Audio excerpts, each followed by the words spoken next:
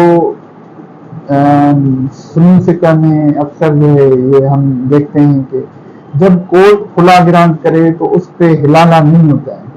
زیادہ جو ہے آپ اپروچ کر سکتے ہیں جو علماء اکرام ہیں یا جو فتویٰ دیتے ہیں مفتی، ان سے قرآن اور سنت کی روشنی میں وہ بھی آپ کو گائیڈ کریں گے۔ لیکن اس کے حوالے سے 2011 CLC 1211 2011 CLC 1211 میں مینشن کیا گیا ہے حلالہ نہیں ہوگا۔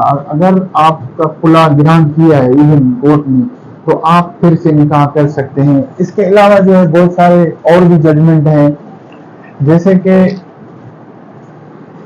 ریویژن کا پروویژن، کرمنل میں جو ہے ریویژن کا پروویژن ہے، جیسے کہ ہم فائل کرتے ہیں ہائی کورٹس میں یا اپنا ڈسٹرکٹ کورٹ میں، اور اس کے علاوہ جو ریویژن کا پروویژن موجود ہے CPC میں 115 CPC ریویژن میں۔ آپ فیملی کورٹ میں ایسا کوئی پروویژن نہیں ہے، اور فیملی کورٹ میں ریویژن جو ہے اپنا CPC لاگو ایکسرسائز نہیں ہوگا۔ تو اس حوالے سے ججمنٹ ہے 2010 MLD 726 اور 1999 YLR 882۔ اس میں یہ کہا جاتا ہے کہ ریویژن جو ہے فیملی کورٹ میں نہیں ہوگی، لاگو نہیں ہوگی۔ لیکن ایک اور ججمنٹ ہے جس میں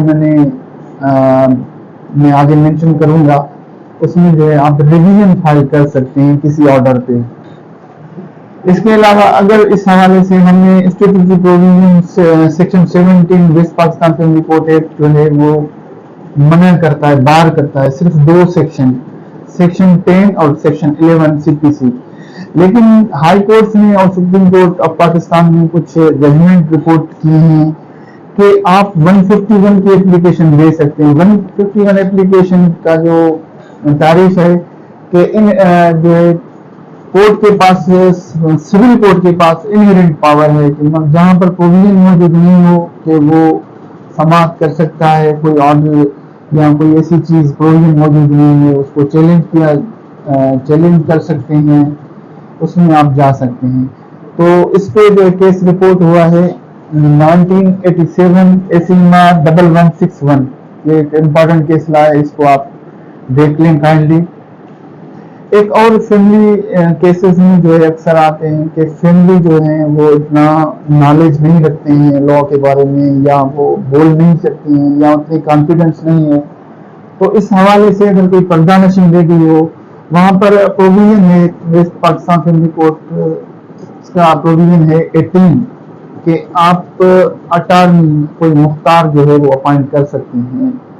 اس حوالے سے کوئی ایجنٹ ہو پلینٹف کے بیہاف پہ، کسی لیڈیز ہو یا مرد بھی ہو سکتا ہے، تو اس حوالے سے کیس رپورٹ ہوا ہے 2011 YLR 3034 پیج نمبر 3034، اور 1998 CLC 1011 میں بھی یہ مینشن ہے کہ آپ ایجنٹ یا جو ہے اپیئر ہو سکتا ہے، اٹارنی اپیئر ہو سکتا ہے۔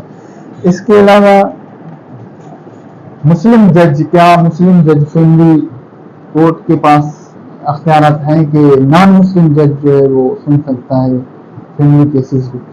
تو اس پہ کیس لا ہے 1974 PLD 20 کراچی، اس میں لکھا ہے کہ نان مسلم جج جو ہے وہ نہیں سن سکتا ہے۔ تو اس کے علاوہ 1994 CLC 1046 اس میں جو ہے کلیئرلی لکھا ہے کہ نان مسلم جج جو ہے وہ نہیں سن سکتا ہے فیملی کیس، فیملی تنازعات میں۔ اس کے علاوہ جو ہے کیا وائف جو ہے اپنا لسٹ آف وٹنس یا کوئی بھی پارٹی ہو لسٹ آف وٹنس اس وقت فائل کرتے ہیں جب آپ کیس فائل کرتے ہیں، تو اس وقت جو ہے اگر آپ نے نہیں کیا یا کوئی رہ جاتا ہے تو اس صورت میں کوئی پروویژن نہیں ہے، پروویژن بالکل سائلنٹ ہے اس پہ جو ہے کہ آپ کر سکتے ہیں۔ پروویژن یہ تو لکھا ہے کہ آپ لسٹ آف وٹنس رہ جاتے ہیں تو اس پہ جو ہے نا آپ چیلنج کرنے کے لیے کوئی پروویژن موجود نہیں ہے، اس پہ فیملی کورٹ کو جو ہے وہ یہ سن سکتا ہے میرٹ پہ آپ کو۔ اس پہ رپورٹ ہوا ہے 2005 MLD 1776 اور اس کے علاوہ جو ہے کیا ایک اور ایشو ہے، آپ سسر کو جیسے کہ کوئی وائف ہے اپنے سسر کو فریق بنا سکتا ہے کسی مقدمے میں، یہ بہت امپورٹنٹ ایشو ہے، کافی لوگوں کو اس چیز کا پتہ نہیں ہے، کافی جو نیو ایسپائرنٹ آف لا ہیں یا نیو اپنا کمرس یا ینگ لائرس ہیں ان کو اس چیز کا پتہ نہیں ہے کہ اس کو فریق بناتے ہیں یا نہیں بناتے ہیں۔ اس کے لیے آپ کے لیے میں آسان کر دیتا ہوں 2014 PLD لاہور 498، اس میں کلیئر لکھا ہوا ہے کہ اگر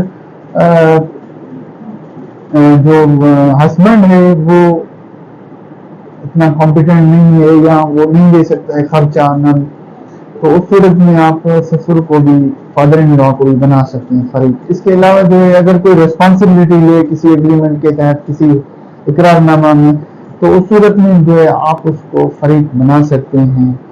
یہ چھوٹا سا